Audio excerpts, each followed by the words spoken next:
feedback on what he wants to do and what's going on with seeds. And then he said, that's the question.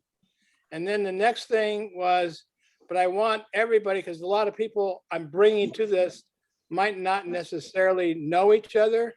Well, so far that's not the case, but we all know each other. So we'll see. But if he brings a bunch of people with him that we don't know, then he wants to have a 1-minute introduction. Hey, Joseph, I'm just looking at the CC list on one of these emails, and I'm recognizing lots of names like Wayne Silby and Josh Mailman. Don't look at you, Mark. You made a big mistake. Do not look at this. I do not look at the CC list. And the full belly farm folks. Yeah. Lots of wonderful people. Yeah, I know. It's like a whole collection menagerie. I don't think they would come at the last minute, but Reiki, I think that one of the main things that Artemis is interested in exploring is this Instafarm concept. He outlined it in one of the emails that he sent out. Are you CC'd on this? I don't think so. Do you know anything about Instafarm yet, Reiki? I don't. Sounds awesome though. Let me forward I'm you imagining a this. local scale farm in a box. Yeah. I'm sending this to your Gmail address. Sydney, show yourself. Hi. Sorry, I'm preoccupied right now with this event I have coming up, but I'll turn on my camera. Okay. Okay. Hi. Hi, Sydney. How's it going? So there's, let's say I think you know almost everyone here. Now you don't know Andrew. None of us know Andrew. Only Artemis knows Andrew. Andrew is Artemis's lawyer from Hong Kong. Oh. And so. But ancient friend is the better descriptor. Right, right. That is quite true. Ancient, maybe not in sagely in age, but Artemis and I go way back some days, 70s. Yeah. So I'm happy to join the fray. Well, it might be a fray. We still don't have Artemis. I'm probably going to call him, but Sydney, I think, Reiki, you might remember that Sydney put in, when we introduced her to seeds, she's a real go-getter. And next thing I know, she's doing this whole Pied Piper tour of the Northeast and spreading seeds everywhere she goes. She's like the Pied Piper of seeds in the Northeastern US. And anyway, if you haven't voted for her Pied Piper tour, she needs probably about 50 votes to pass at this point. Stephen, I just got a text from Artemis asking if we were coming. So I think we have to send him this link, even though he's. Oh, okay. Let me call him. I just talked to him. He's coming. Oh, okay. Yeah, there were so many links flying back and forth. There had to have been 5 different links, but anyway.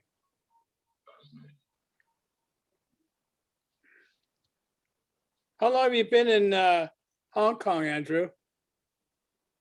Well, this is my second tour. The first tour was, of course, growing up here, partly with Artemis in the 70s. So we were here studying together as kids. And then I came back 16 years ago to open up our New York practice here in Asia. We're international trade lawyers. So China, is clearly the place to be. Hey, Artemis, happy to have you with us, buddy. Okay. Hey, now we can start, Artemis. Okay. I was on my Zoom where I thought all of us were going, and then the Zoom got changed. So I'm now in your Zoom. So who is here? Do a roll call. This is Zoomers to Boomers. Right. So we have Joseph and Benjamin and Andy and me and Mark and George and Sid and Reiki? Yeah, Yeah. How do you say Reiki. Yeah. Reiki, right? Like a grain key, like a Reiki, beautiful, beautiful. Well, nice to meet you all. What I thought we would do is just take a minute to introduce ourselves, just 1 minute, not 10. And Andy, why don't you finish your thought, and then we'll just go all the way around. And then I'd love Reiki and you to share in your introduction more about what you'd like to tell us about what you're doing. And then we'll have this just an open-ended conversation. Does that sound good? Fine with me. Sounds good, Artemis. Yeah, just to finish off quickly. Yeah, Andy, Andy you Schroff. don't go quickly. Just Yeah, I just take did a your- quick intro anyway. Look, I'm new to all this, so I'm all ears. I'm here to help and participate. So and maybe bring in some Hong Kong, Asia expertise as we can. And you explained how we played shortstop at second base and have a long. We have a long relationship. I didn't go into our playing finesse on the ball field, but that's how Artemis and I all started our early years together. Down here in Hong Kong on the baseball fields. Yep. What a pleasure to see you on this call. All right, what next? Just jump in. Hey guys, I'm Sid. Stephen, thank you so much for your introduction a moment ago. I'm so grateful to be here and to have been introduced to SEEDS. And I'm currently in the process that Stephen mentioned as a part of SEEDS campaigns to raise seeds to spread during Permatour this summer, which I'm really excited about and happy to elaborate on for anyone who's interested. Thanks. Hey, everybody. Go ahead, My name's Benjamin. Benjamin. And Reiki, we had the pleasure of meeting last week with a wonderful call set up by Stephen and the gang. And it's been lovely actually diving deeper into seeds left and right, whether it's kind of helping with some writing or just reading about just some of the things that I'm interested in getting into. But from a collaborative point of view, I'm looking forward to discussing further the potentiality of working together, but also quite familiar with what Artemis is here to talk about as well tonight. So I just look forward to sharing any kind of insight, comments, or suggestions in any way I can. So great to see everybody again. I'm Benjamin, Mark.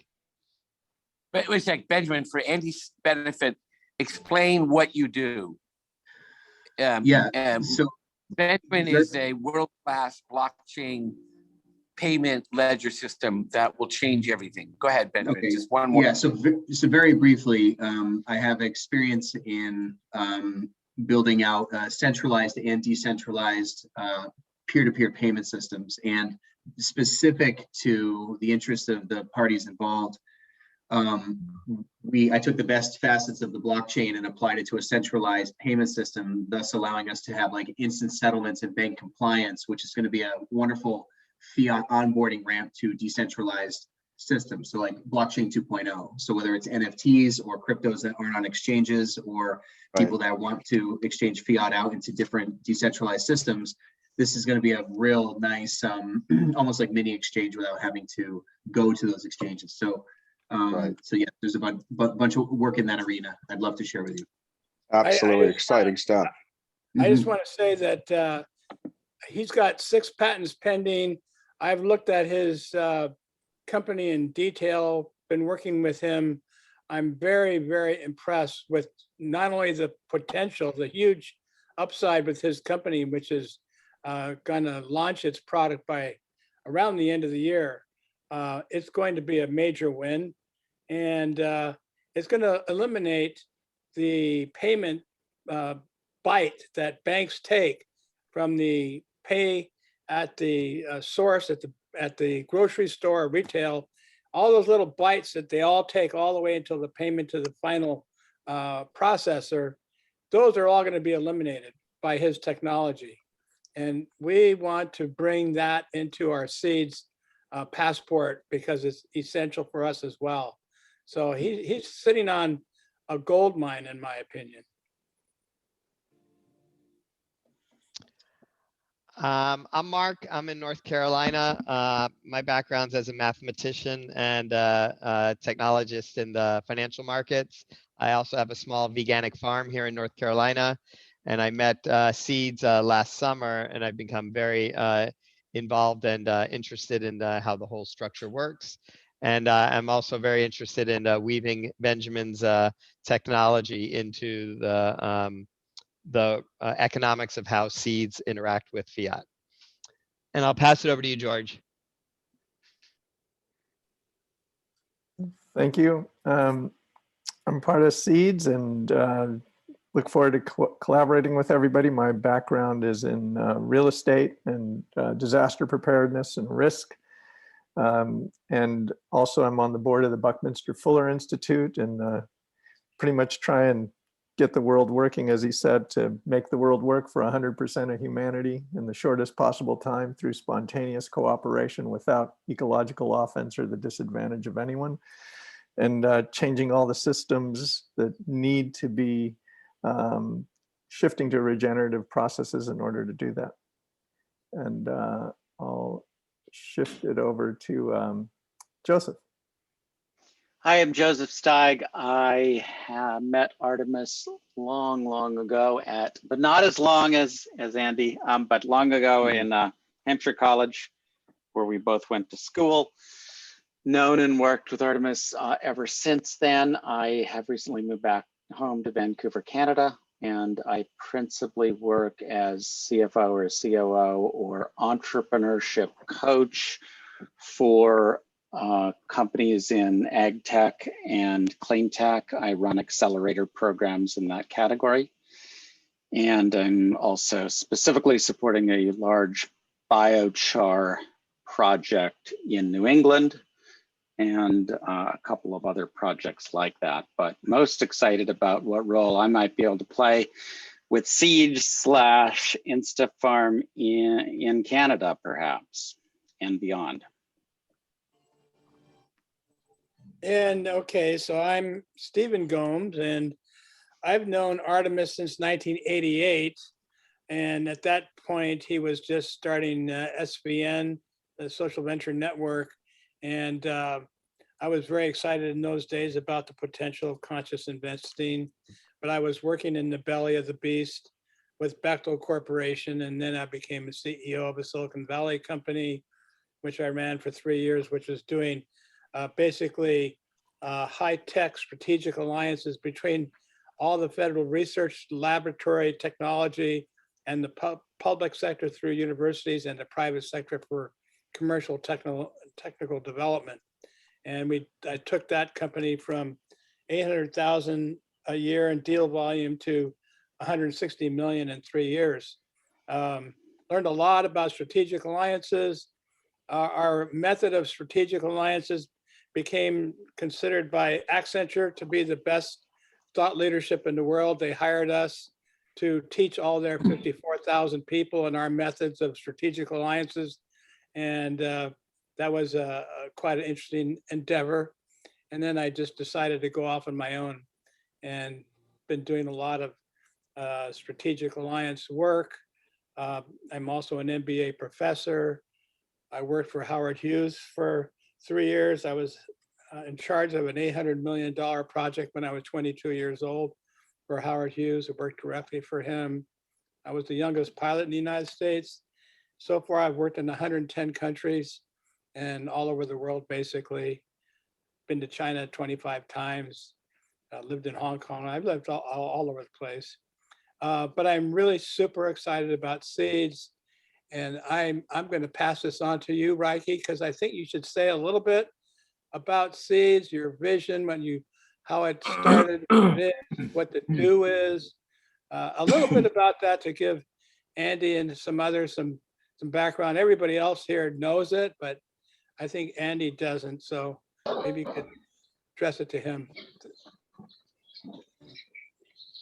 Sure. Fantastic group of humans here. This is exciting.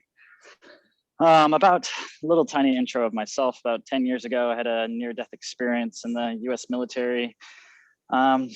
Learned about this concept called an ikigai, but simultaneously I was actually learning about blockchain and all this, revolution stuff that was happening.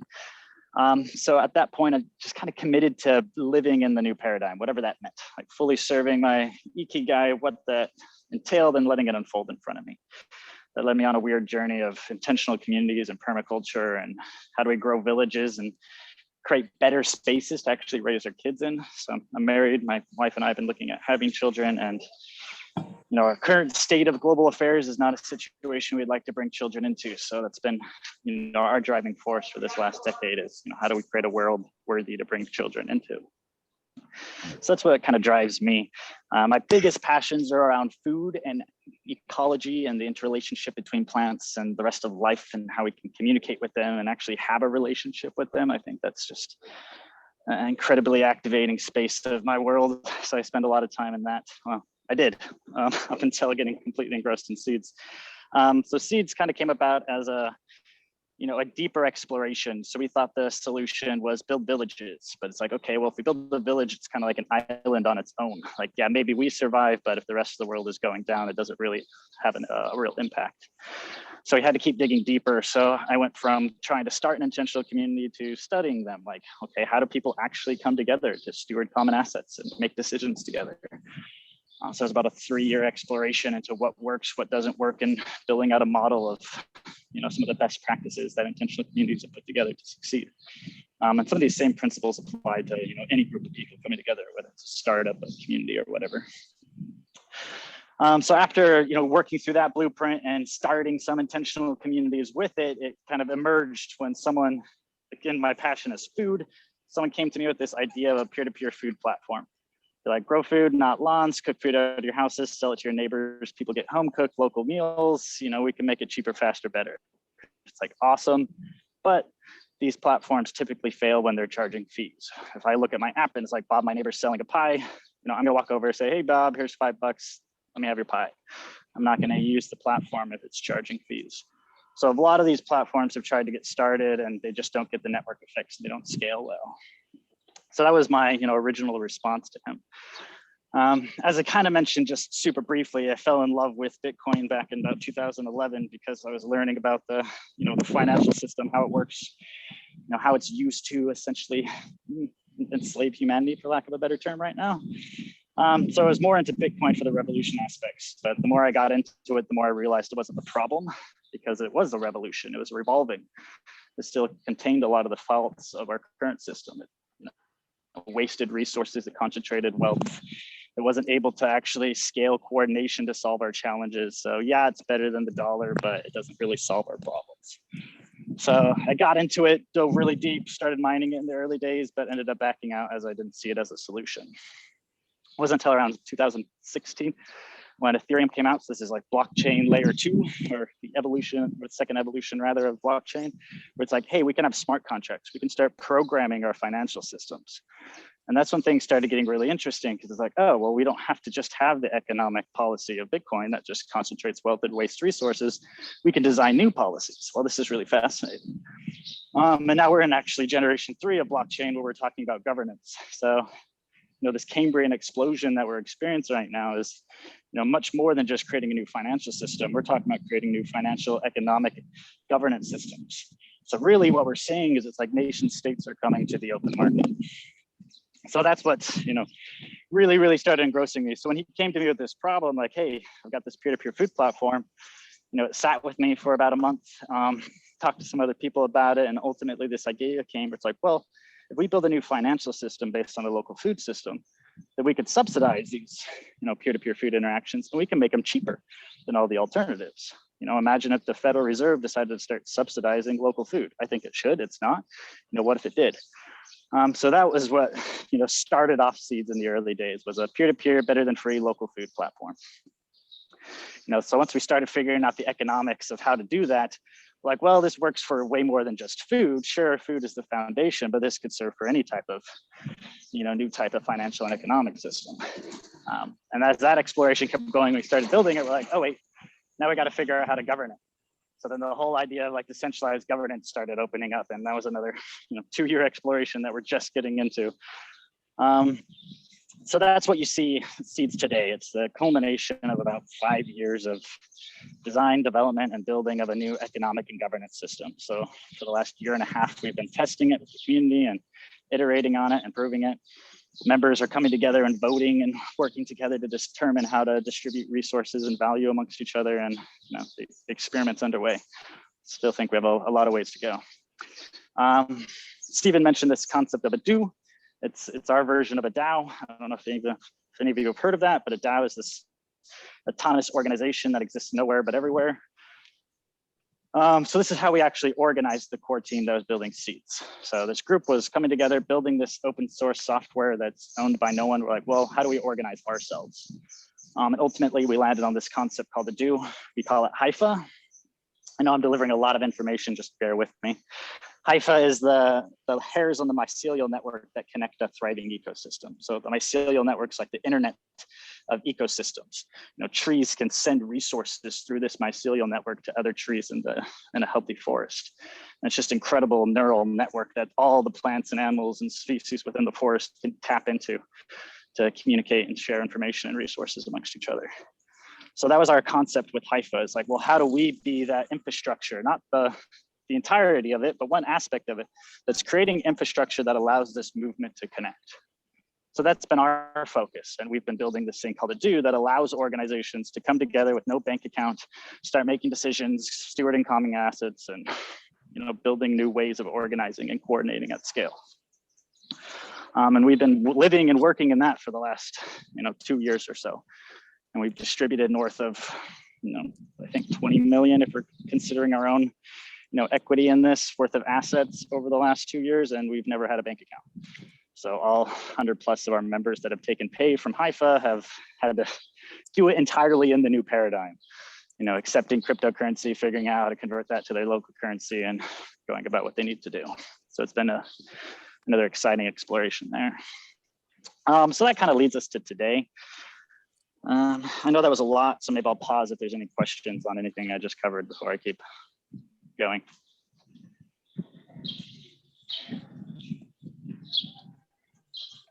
Well, So is the silence that we're following completely, or is the silence that I've lost you off? Well, no, I think Artemis did not introduce himself. You did not do it, Artemis. I know, but I wanted you to finish. You had one more thought. Okay. Then the last thought I'll just leave it with is, let me share this screen. Just this picture is just super basic, but helps elaborate really clearly. This is where my focus is how do we shift the civilization model? Because that's at the root of all of our crises right now. They're all interconnected, as any complex system is. So we can't keep working at the surface and expect to have systemic level change. We have to start all the way at the root. And any civilization, if you look at the ones that failed, they all fail because of agriculture. When their agricultural base diminishes and is depleted, the civilization crumbles on top of it. So we've talked about food a lot here, and that's the foundation of our new civilization. It has to be regenerative agriculture, or something that restores the quality of soil life and creates a sustainable system for us. So this is where my focus is like, how do we build a new infrastructure for a new type of civilization? Well, we need new agriculture systems. On top of that, we need new coordination systems. They might look like monetary systems right now. And then on top of that, we need new governance systems. And then, of course, central to all this is we need more of a focused purpose. If you ask any 100 people in any nation state today, what's the purpose of the nation state, you're going to get 100 wildly different answers. So right now we don't have an alignment of purpose. We have no clear direction, which is obvious why humanity is just kind of running around causing damage. So I think that's really important that we do come up with a central theme that we can all get behind. And that's what we're joining this thing called the regenerative renaissance. The central theme is how do we regenerate all of our systems, whether that's our ecological systems or community-based systems, etc. So that's kind of our driving force here, and what unites us is this regenerative renaissance, this Cambrian explosion of new possibilities to redesign civilization.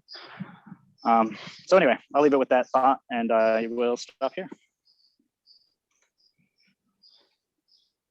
Wow. Well, I'm absolutely blown away. So my name is Artemis Jakowski. I come from a long line of both social justice advocates and creators of world wealth. It's a long story. I won't go into it now, but the point is I'm part of a legacy of both love and giving back. My family helped create a company called AIG, and then at a certain point it crashed. And I was lucky enough at that moment to take my shares and sell them and create among the largest renewable energy companies in North America, South America, called Econergy. We went public on the London Stock Exchange. And just as my family was losing $500 million, I was building my first real IPO. And really the fun of that was to create an entity that not just did good work, but made a legacy. For example, when we started in Costa Rica in 2001, Costa Rica imported 97% of their oil. By the time we sold our company, Costa Rica imported 0 oil. They made all their own energy from wind and solar and geothermal. So that's kind of the radical changes I've been a part of and helped to bring forth. I've also had many failures.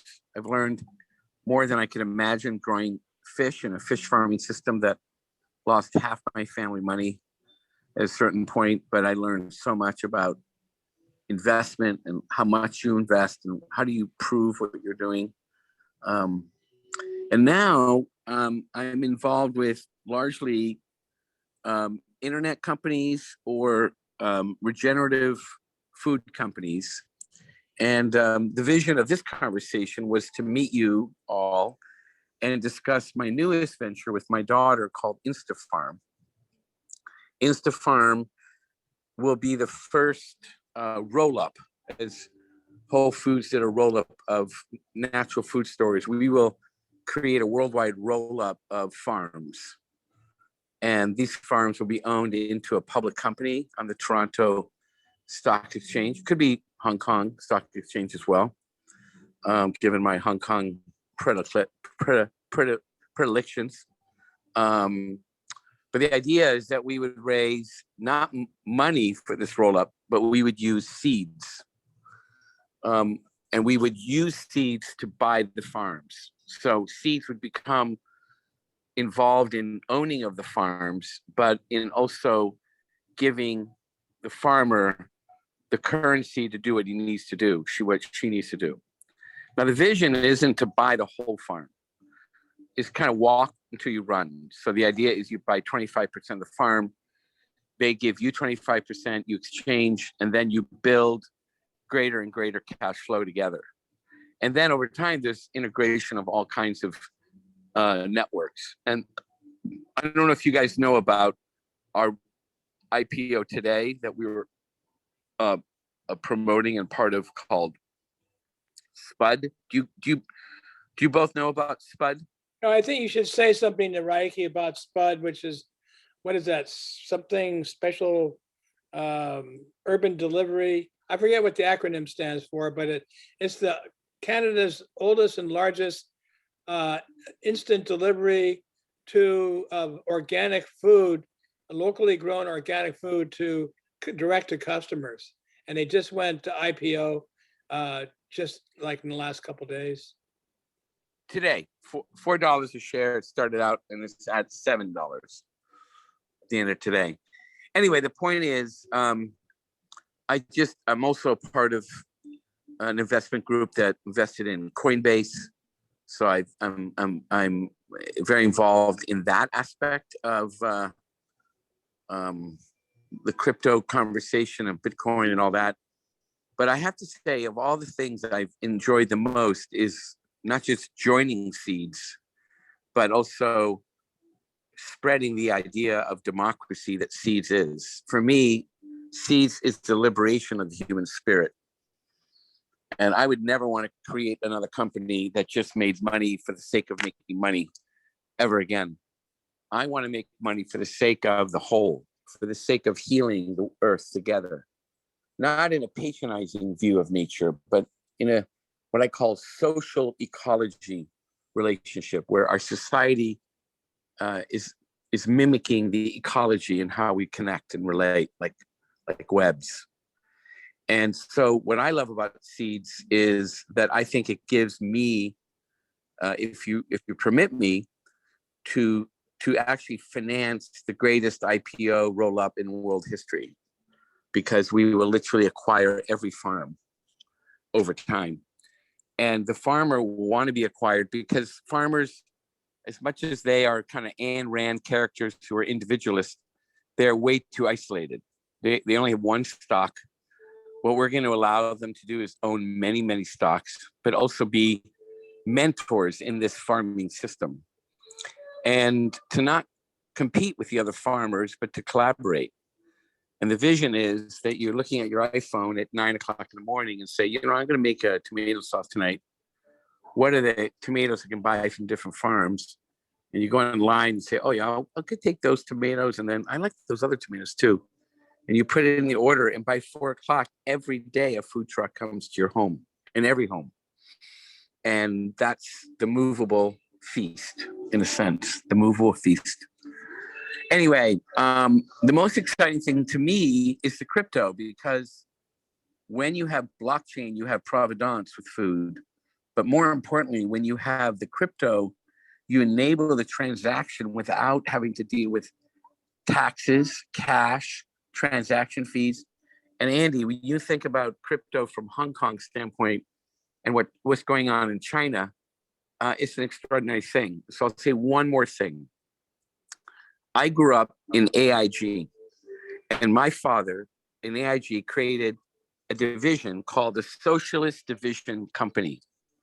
And what he did was create 50-50 joint ventures, AIG to the actual company that's owned by the socialist country. So the Soviet AIG partner, the East German AIG partner. It was a 50-50 deal. The Soviet and East European and Chinese didn't have capital. So AIG put up their capital for them. In 6 months, this entity was making more money than any other department of the entire government of all of these countries. And before they knew it, the biggest cash flow was this deal with AIG. So when the wall came down, they credited my father with having actually given the financial incentive to break down the Soviet system. So that's the analogy I'm making around farming, that in capitalism, you have many efficient systems occurring over time, but the one system that's never become efficient in world history is farming. And the reason why, in my view, and I love what you said, your view, but for me, it's the nature of the beast. It's the nature of how the farm is run. It's the nature of the entrepreneur of the farm that has to get up at 4 in the morning and milk the goats. It's also the husbandry of life. And many, many people love farming. And so my network is not exclusive to farms per se, but in the FDR World War II sense, victory gardens, where everyone is producing food for their families, but also putting excess into a system. And then there's barter right away, you know, right within the seeds process. So I have a big vision for it. I think a lot of you on the phone have a big vision for it. I'm honored to be on this call, and we don't have to talk exclusively about Instafarm. I'd love to go back to you, Andy, as the first speaker, and just reflect kind of what you've heard on this call and what you see from your Hong Kong view of reality. Artemis, you were awake during that entire presentation. I just want to make sure, because you speak so eloquently with your eyes closed. It's just beautiful. And, you know, very, very, also a great layout of your dad's remarkable work at AIG. You know, we miss him and we love him. And he's a man who influenced me in many ways in my life. You know, I'm a complete and utter newbie. I will not confess to know much of anything regarding farming, sustainable farming. I do some work in blockchain. I do very little work in cyber currency and trading. What I do is a lot of hands-on international trade work, primarily within the existing global trading system, but specifically with China and the Southeast Asian countries that are wedded to or otherwise connected to China. And what we are seeing over here is an absolute revolution, sort of a decoupling of global trading systems, where many enterprising Asian governments and individuals are beginning to put together a alternative trading system, which is based on blockchain, on cyber trade, cyber currency financing, digital trade, virtual inventories. I mean, it's a remarkable evolution, something that the sort of your average US corporate executive still hasn't been able to get their head around. It's still a pretty nascent revolution, but it's happening. It hasn't quite hit the global markets yet. I haven't seen all that much activity here in the world of IPOs and PE investments and that kind of thing. But it is happening, and you know, the horse is out of the gate. It's going to the momentum is going to be driven by large interested investors and multinationals very quickly. And I think that the US is been focusing more and more on, you know, what this means for traditional economies, traditional trading systems and mechanisms and procedures, and how we can tie into it. And the good thing about sort of the American psyche is that folks like you are really clued into the engineering of this new financial system, into the financial mechanisms and also the more organic side of it, the sustainability side, the rebuilding of delivery platforms, and that's something you don't get that creativity in Asia. They just don't have that outside of the box kind of thought process. So what I've heard in the last half an hour is remarkably more visionary than what I hear at my, you know, American Chamber of Commerce meetings here about Bitcoin and cyber currencies. And it's really kind of the nuts and bolts of how that's coming together. This is a much bigger platform. But I will just end by saying, again, it is not my area of expertise. I am slowly evolving into this, leaning into it, and excited to contribute any way I can.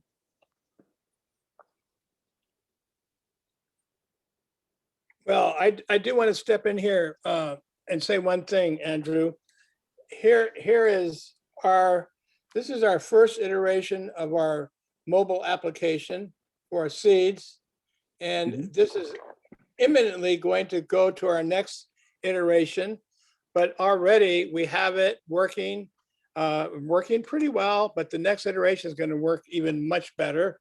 But the real revolution here is almost on the governance side, because humanity, what SEEDS and HIFA represent, in my opinion, is a quantum leap in human imagination, nothing short of that.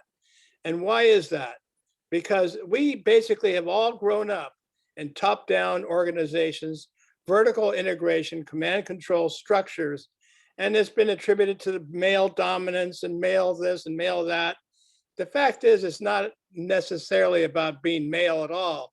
It's about the fact that we could never mimic nature's way of organizing anything because our brain capacity was insufficient to do that. And it only became sufficient to do that in basically the last 5 years when we perfected the blockchain, which allowed us now to create a holographic, a self-organizing, decentralized human organization, which as we've created it, it's like flying an airplane and changing your wings while you're flying it. And it's nothing of this scale has ever been attempted before. But the original thinkers, all young people, got together, starting from the nature, the rights of nature movement in New Zealand and other places. They said, let's just throw out all the crap that got us here, all the thinking that got us here. What can we do as humans to use our imagination, our creativity, our technology, and put it all together and start from scratch with a new slate and create something new? That's what you see here now, 4 years later, going on 5 years later. And it's a magnificent creation. I think it's going to go the distance.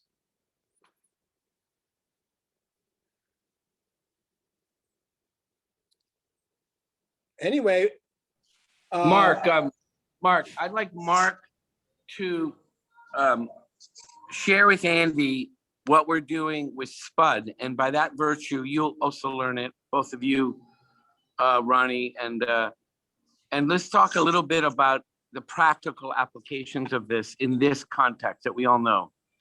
Mark, would you be willing to do that, sir? Sure.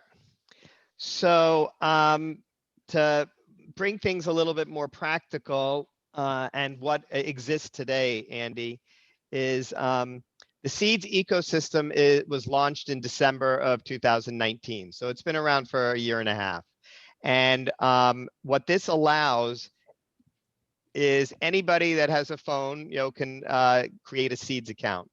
And when you have a SEEDS account, it's a wallet that is holding the SEEDS currency, and it is the ability to transfer currency, but it also has a self-governance where the citizens in SEEDS control the evolution of what this ecosystem will be. There's a beautiful constitution that is being finalized now, and there's a game structure.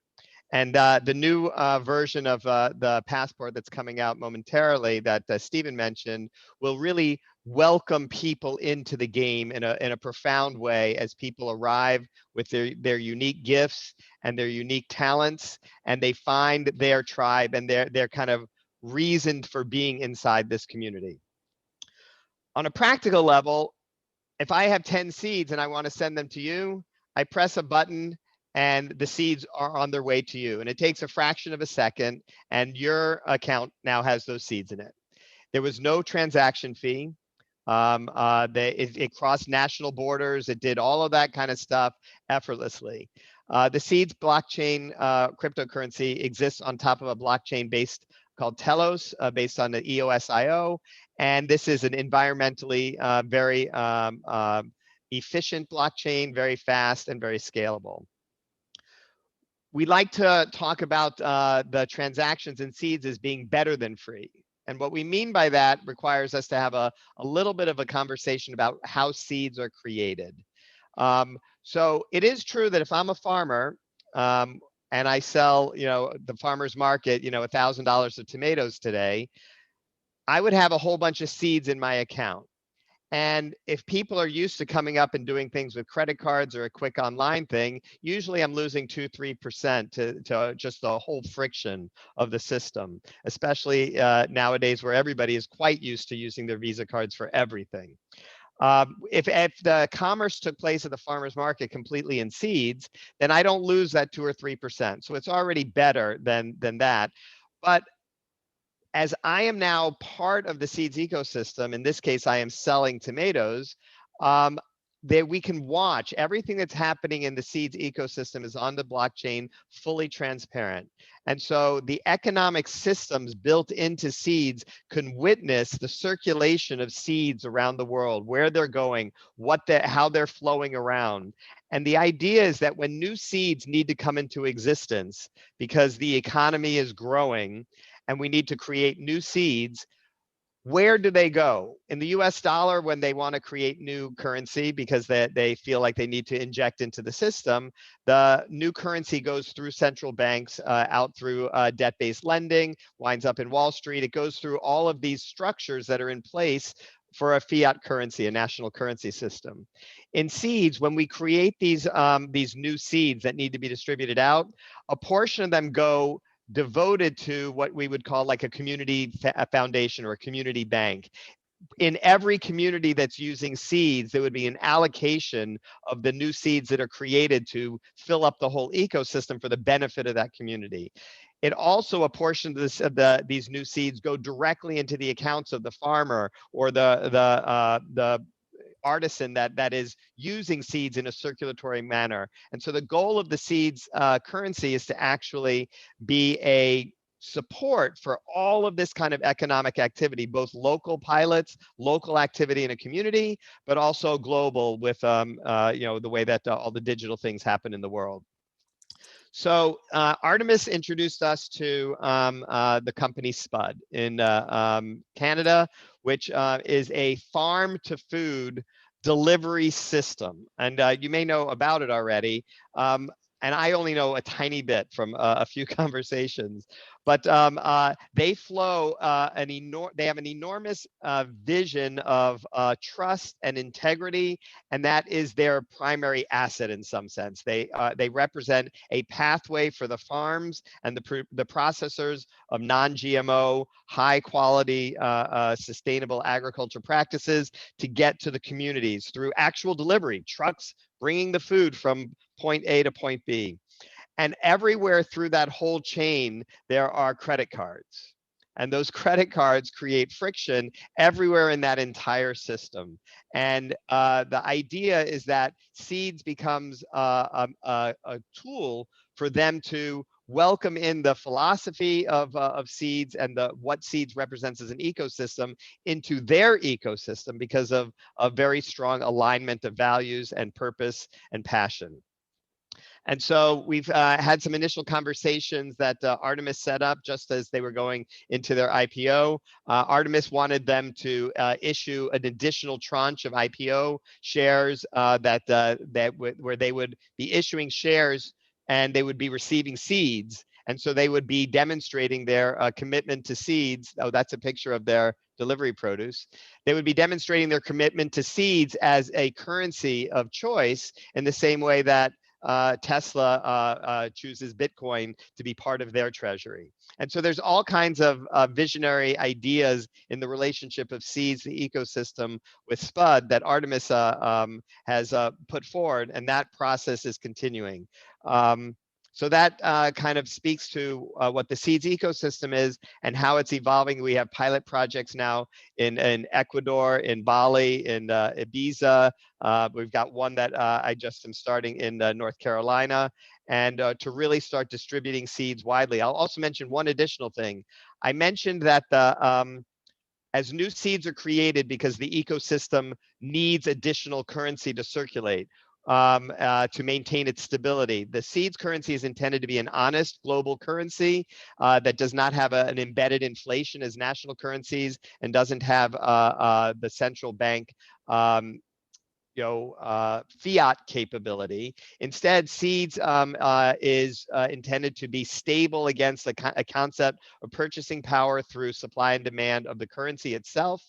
And so over time, as the amount of seeds are spreading and the amount of usage of seeds is growing, there would be a natural supply and demand problem where the price of seeds would go up. And so to balance that out, seeds are maintained in a stable relationship by issuing additional seeds when that's necessary. Part of the bootstrap phase is seeds set aside this kind of community foundation at a global level called the campaigns. That's where Sid mentioned that she's requesting funding from the community foundation. And that is deploying about 1 billion seeds into the ecosystem for the benefit of adoption and regenerative behaviors, regenerative projects related to soil, to air, to community, to art that are demonstrating the attention that humans need to pay on regenerative behaviors and thrivability for all of us. We're no longer individuals. We are beginning to awaken to the fact that we are individual components of a very, very intentional collective. So I will stop there and we can take questions, but Artemis and Andy, where do you want to take the conversation from here? I think just open it up for anyone to say something or ask a question. So the floor is open. Oh, I'll also mention that I've been I'm going to help Artemis get his account set up for SEEDS and for his family, so that he can play around and invest in this and really understand it in a way that you don't really get until you're really committed to it in that way. Yeah, and Andy Schroth and Joe Steig, you're getting 500 seeds, so get ready. I just want to Thank add a you, Art. couple practical things onto what Mark was saying, because utopia isn't possible without it being very pragmatic. So when we talk about creating currency and distributing it out, what does that mean? What Bitcoin demonstrated this last 10 years is that it can just create money out of nothing and distribute it out, and people would affix a value to that if it serves a purpose. Bitcoin generates, okay, actually the Bitcoin network spends about $4 billion a year on electricity, and many billions more buying up mining rigs, paying for warehouse space, et cetera, all to secure the network. So that's anywhere from $4 to $10 billion a year that's gone towards this effort called mining, which SEEDS doesn't have. What could humanity have done with that $10 billion? But more importantly, what could a pragmatic network have done with that $10 billion? That 10 billion didn't get more people using the network and actually exchanging it and adopting it. That's just for security, right? So we can approach this from a different point of view. Every network is only as valuable as the participants in it. When we look at national currencies, for every new user of that national currency, it brings anywhere from $5,000 to $50,000 of value to that currency system. Meaning the central bank can create anywhere from $5,000 to $50,000 worth of new currency, and they'll have zero impact on inflation. So this is where we can create a billion seeds and actually give them out for free to the community in an effort to actually get them to join the network. And if we use Bitcoin's model, it's actually $250,000 of value as every daily active user to the Bitcoin network. I think it's super inflated, but anywhere our range between standard national currencies and hyperinflation like Bitcoin is anywhere from $5,000 to $250,000 of value every real active participant who joins the network will bring. So this is where our pragmatism comes in, is we can give that amount of value to new people to join. So when we're gifting people $50 to $100 worth of seeds to join the network and get involved, this is a very pragmatic and practical thing, as well as it is beautiful and serving up the Renaissance. So I just want to put that out there.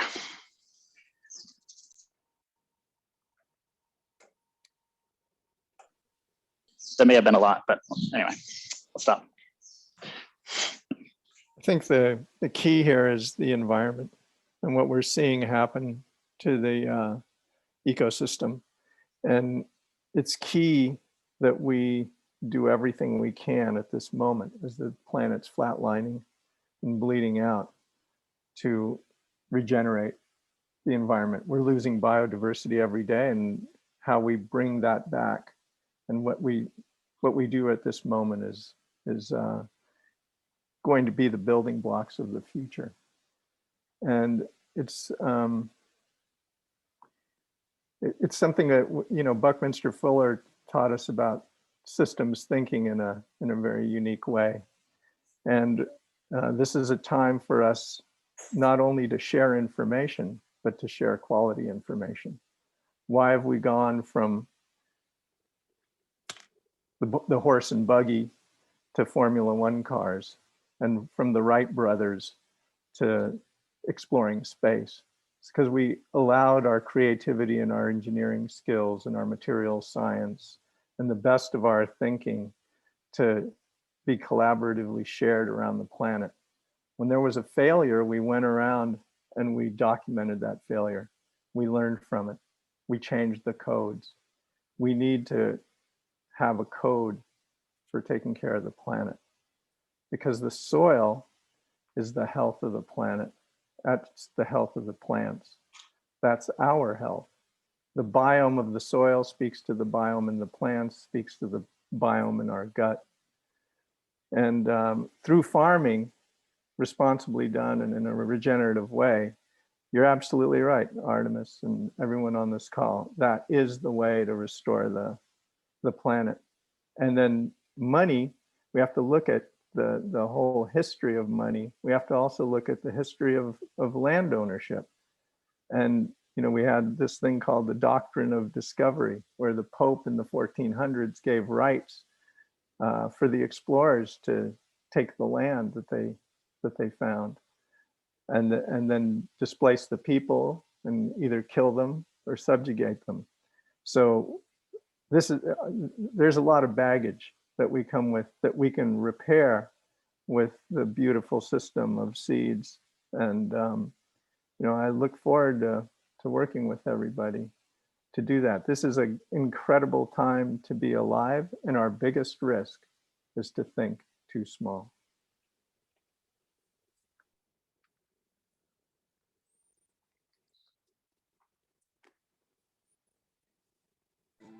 I give a ho for that. A Native American sign of agreement. Ho. Aho. Um, I want to go back a little bit to my Instafarm presentation and say that when you dig into what we've written, and half the authors are on this call, so anyone can talk about it, Joseph and Benjamin and Stephen and Mark. This idea of a roll-up comes from the fact that farms suffer from being inefficient. And they also suffer from not collaborating enough. And it's not 1 + 1 = 3. It's 1 for 1 and 1 for 1. It's not 1 for all and all for one. And so even though we're not communists per se, I do believe in more cooperative, collaborative structures of value creation, particularly when it comes to the earth, which is so fragile. And we can't fuck it up. We can't grow tomatoes just because we want to eat tomatoes when the soil doesn't allow you to grow tomatoes.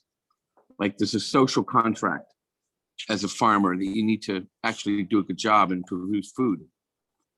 But really my vision is much more grandiose than that, because I really believe that all of us inherently want to grow some of our own food, even if we're not farmers.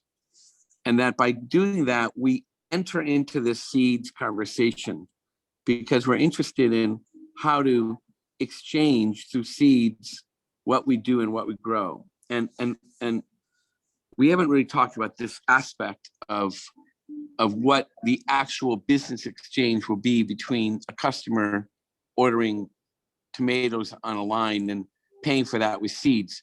But you can imagine, just very simply, that it would be like any credit card, and that any transaction could be verified, and the provenance and the ledger could be verified. The cool thing for me is the social change aspect, that the people using this will be basically saying, I want to enter a different kind of exchange relationship with my partner or friend, and that it can relate to more than food. It can relate to people exchanging barter for each other, you know, putting a request to get back massages or body work, and then exchange, you know, advising on tax issues or whatever it might be. So it's very progressive. And it's very communal oriented. So I love the idea also of love coins and what we developed there. Love coins to me is that if I give you an hour of attention, you give me an hour of attention, that the way we can actually define love is that it's equal relationship. And then of course I want to talk about a whole new solar fund. I believe that there's a particular inflection point now where the biggest producers of solar panels, the Chinese, don't have a tradable currency, so they love working in crypto. And what they can get back in return from crypto is as valuable as if they had the cash. So I can imagine solar panels going from China to Cuba, and then ginseng going from Cuba to China. So that these kind of bilateral exchanges, is kind of the work Andy does, can start to really help, like win-win conversations. And where the crypto allows the exchange faster and easier than if you were trying to make the deal in dollars. So, you know, I want to just let all of us think about that. And, you know, we've been talking for an hour, and I don't want to keep anyone. But if people feel like they have more than one thing to say, please say it. And then why don't we wrap up? I do want to add one piece to this conversation. Probably most people here at the table here tonight do not know who the #2 exporter of food in the world is. I think everybody knows #1 is America, United States. Who's #2? Anybody know? I would say China. Isn't it like Norway or something? You won't believe guess- who it is. It's one of the I- smallest nations on earth with the least amount of land. It's the Netherlands. They have perfected the most advanced high-rise farming in the world. So keep in mind the technology of growing food is rapidly changing. And there's this whole other thing developing, and they're growing organic food in 10-story buildings. So I've gone through a couple of them when I was teaching MBA programs in Holland. It's amazing to see these things. I still don't know quite what to think. But in Artemis, when you're looking at the food and roll up of farms, now you're looking at farms that are in 10-story buildings.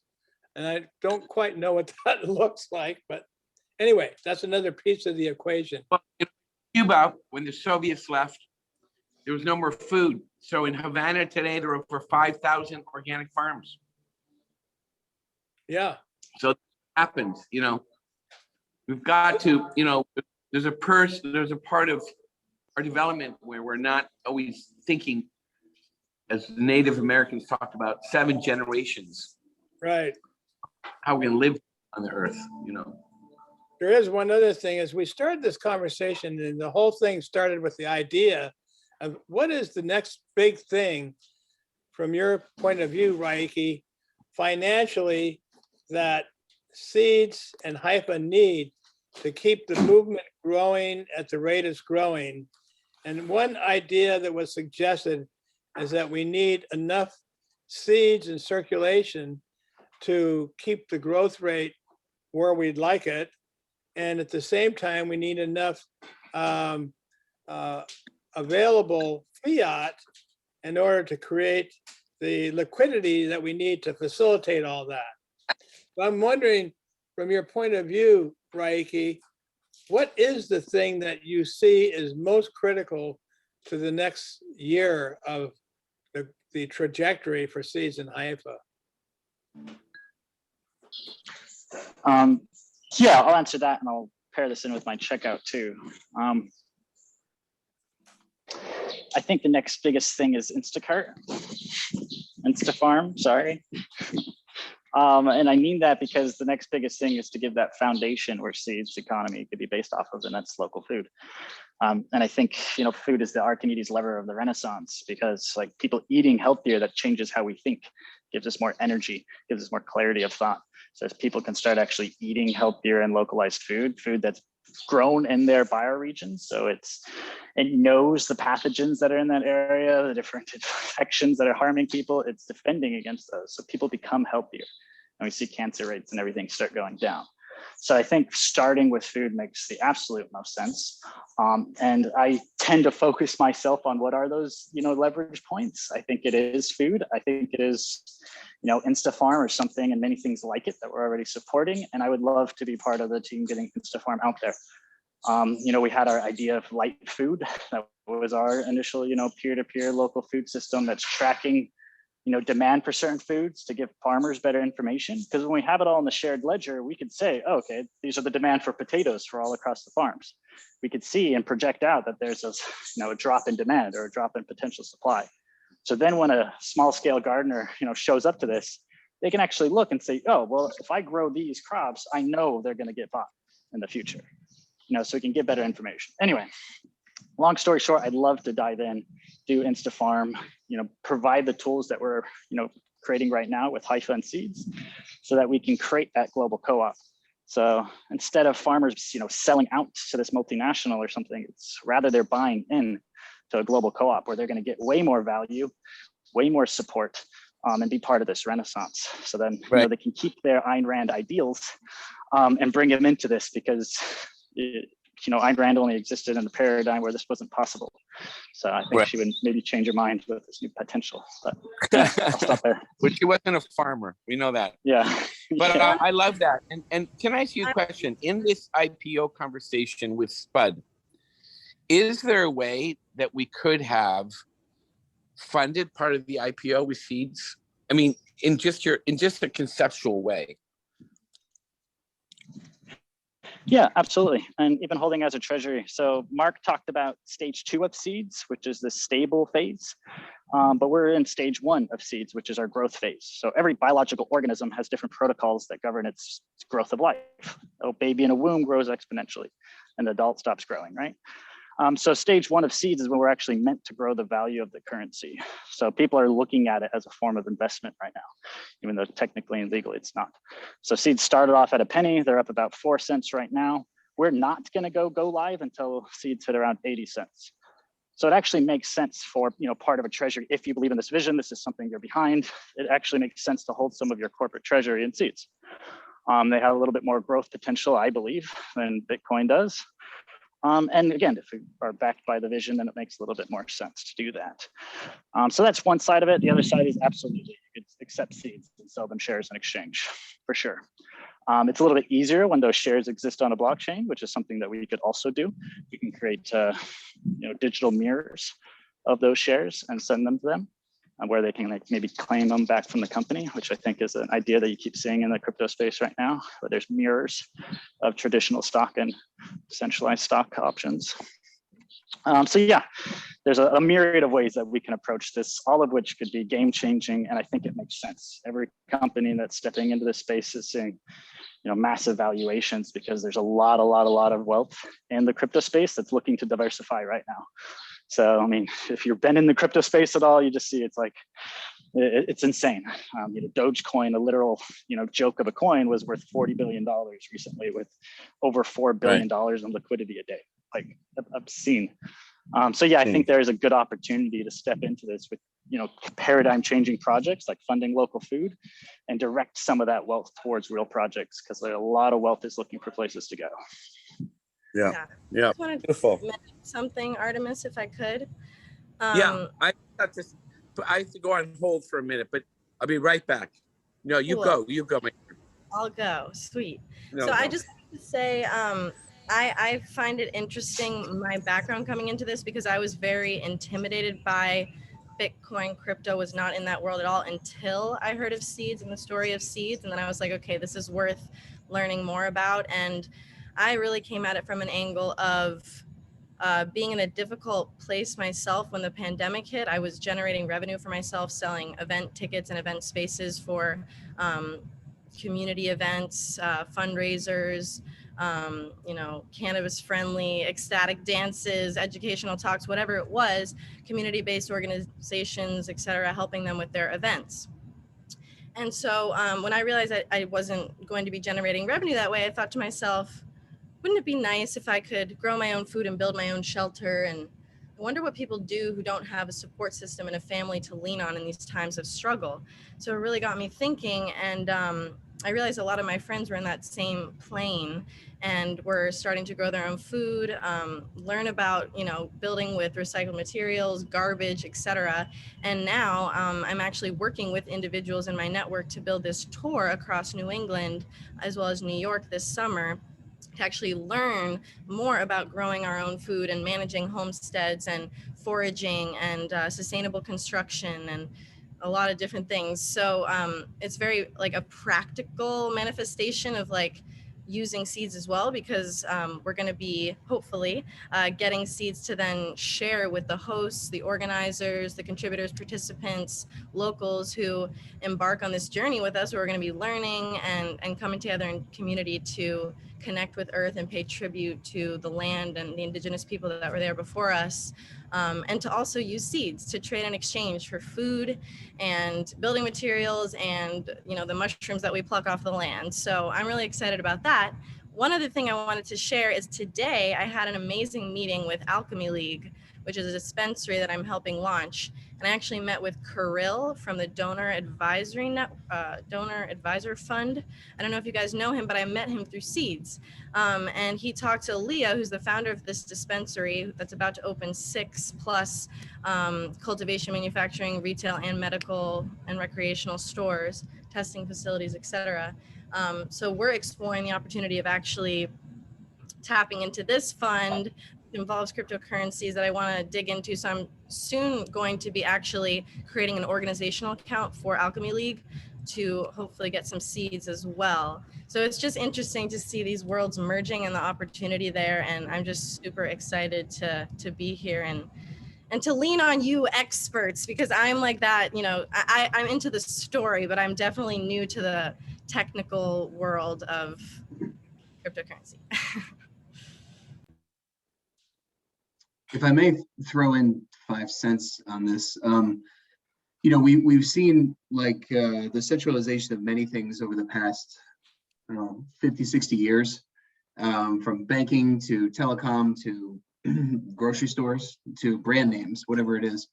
Understandably, they've done that for, you know, consolidation and efficiency, as they call it, but the natural, you know, format of that just is not sustainable in the way that they eventually will kind of come to this point, and then the efficiency of it will, I think, become moot.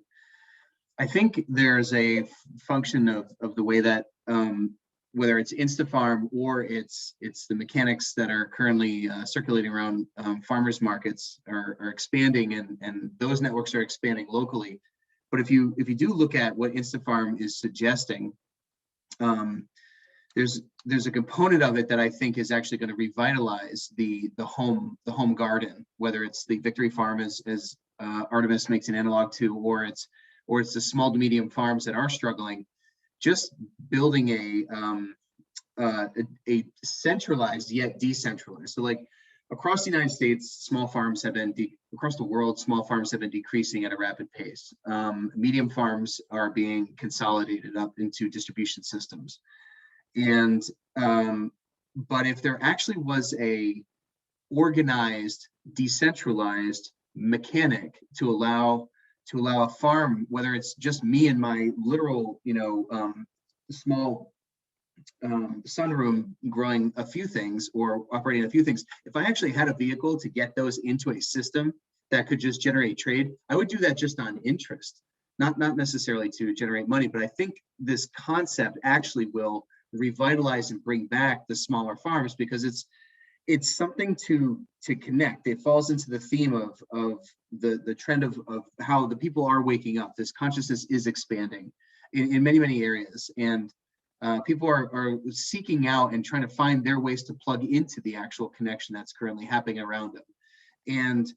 And we have the tools around us to really propagate this quickly. I mean, literally, the social media networks are built for us. The individual peer-to-peer delivery systems are built already right now. It is a very unique time, despite the fact that many of these systems are generating a little bit of degradation of the world around us.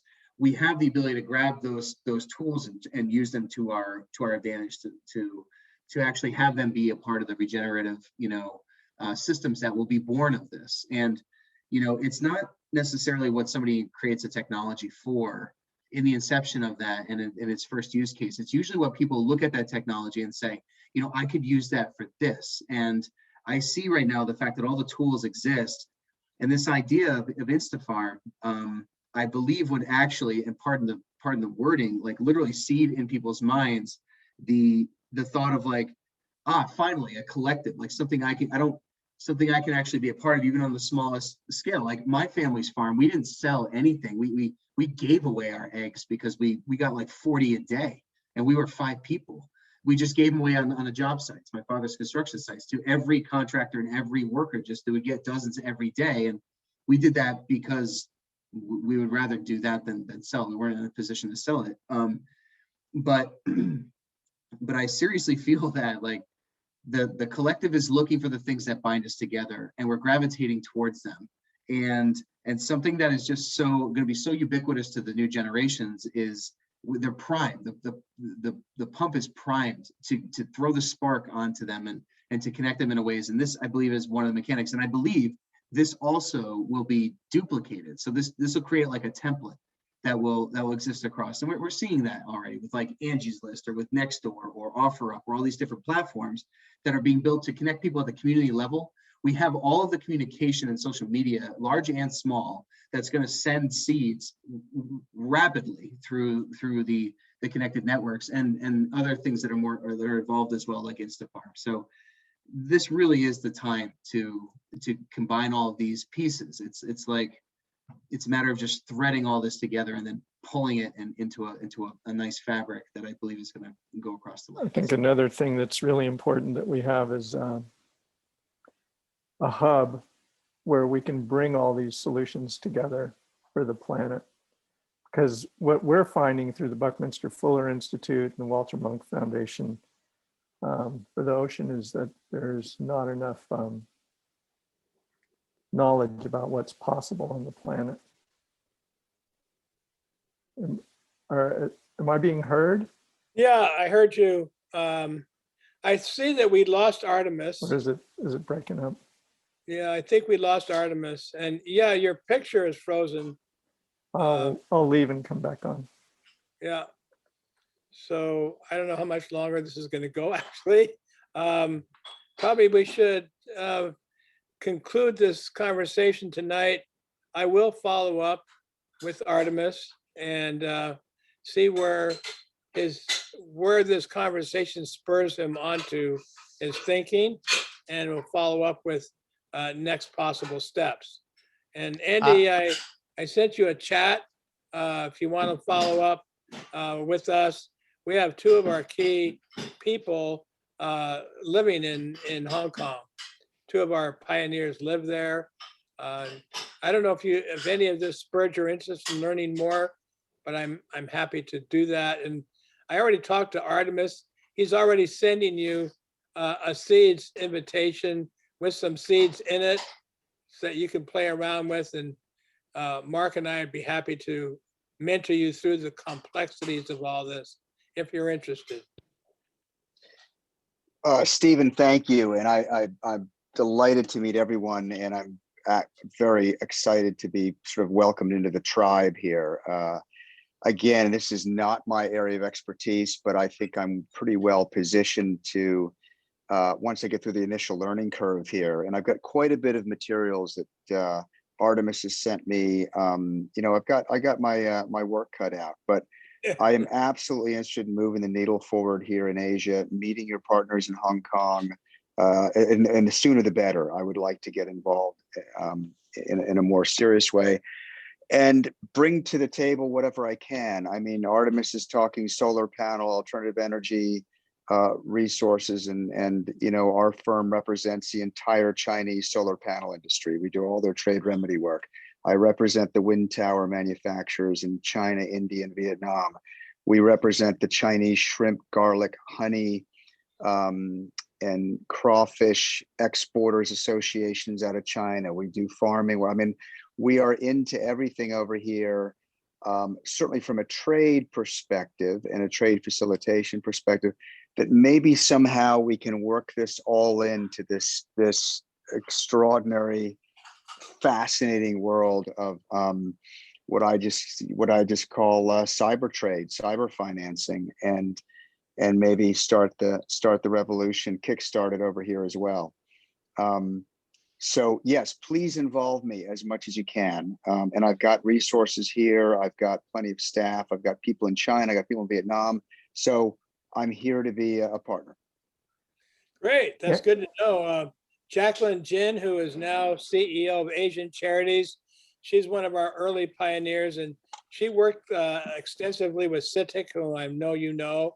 I worked Very well with CITIC as well for Bechtel Corporation, and I opened up Bechtel's first office in China and was there for a year with that. And then we got the contract for the Shanghai airport, so I lived in Shanghai for a year. And yeah, I know China really well. Fascinating part of the world for sure. Yep, for sure. Particularly these days. Yeah, especially these days. Yeah, may you live in interesting times, as they say. That's their motto, indeed. Yeah. And we are, in fact. It's being But yeah, fulfilled. Stephen, if you guys could connect me with your certainly Jacqueline and anyone else here I can sit with, I'd love to do a little round table in Hong Kong, have them over for dinner, just kind of connect in with folks that are, are truly involved and expert in this, and that have worked with you for a long time. I'd be happy to do that. Andrew, one of the questions I have is the companies that you work with, is there any help we could give them from the Buckminster Fuller biomimicry perspective on how they can be more aligned with nature, how they can be cleaner in their production, how they can deal with waste in a smarter way, how they can eliminate waste? We've got some incredible solutions here that we're working with that, one, for instance, is a vegetarian-based pellet for aquaculture. So no longer are you, fishing for fish meal with bycatch, grinding it up and feeding that. Right. This is a company called 2x. It's a sustainable seafood company that's owned by my friends William Foss, who was a Netscape guy, and Kenny Belove, and I'll introduce you to all these people. But they raise McFarland trout on a spring in Northern California, and it's beautiful, pink salmon colored meat and no bioaccumulation, super clean. And he hired this guy named Dr. Rick Barrows, and Rick has 30 years experience figuring out how to make vegetarian-based nutrition for fish. And he says, I'm not making fish vegetarian. I'm just giving them the nutrition they need from plant sources. And so these are the kinds of things that we've got a series of these that we could do together. Another one is Bloom Distillation in Watsonville, California. They're a full circle farm: food, fuel, energy, fertilizer, and they clean their waste. And they're poised to go global. I mean, people talk about electric cars. Well, the only thing coming out of an exhaust pipe of an internal combustion engine running on alcohol is water and CO2. So, that's just two, and we've got dozens. I work with Tom Chi. He's the head of the Buckminster Fuller Institute, but he also has his own fund called At One Ventures. We're working together on another fund, a $600 million fund called the Epic Fund, and it's dialed into using a solution that was actually developed in Hong Kong during the transition from British to Chinese governance, the net interest margin account. So we've got lots going on, but use us as a resource to find solutions for the companies you work with, and be happy to share. George, this is happy, shiny news for me, because I do in fact spend a tremendous amount of time in China, and actually in Vietnam more and more. I represent the Vietnamese catfish industry. As you know, down in the Mekong, there are huge, massive industrial farms churning out these Pangasius fish. And I do all their trade remedy work for the US, because it's a big product in the US. And if anyone can benefit from these programs, the Buckminster Fuller vision, it would be these guys. And if I can get you involved and introduced in some of these programs implemented. I'm also counsel for VASIP, which is the big association of seafood producers and exporters in Vietnam. And I meet with them regularly. And this would be an organization, they are a bit more visionary than the local governments and local folks that oversee compliance and that kind of thing. And I would love to find out more. So let's take this offline, get connected, and I'm back in the Mekong as soon as I possibly can be, and let's see what we can do. Okay, great, happy to. Well, everybody, Okay. right? I'm going to give you the last word here, and then I think the rest of us are going to go to sleep. I don't know about that. Thanks for I'm gonna joining go to us, work. everybody. I'll let my last word be super short. This was fantastic, incredible group, and I will talk to you all here soon. Okay, thanks, Raiki. Cheers, Thanks, everyone. everybody. We'll be back in touch. Thanks, Mark. Thanks, Benjamin. Thanks, everyone. Thanks, George. Lovely.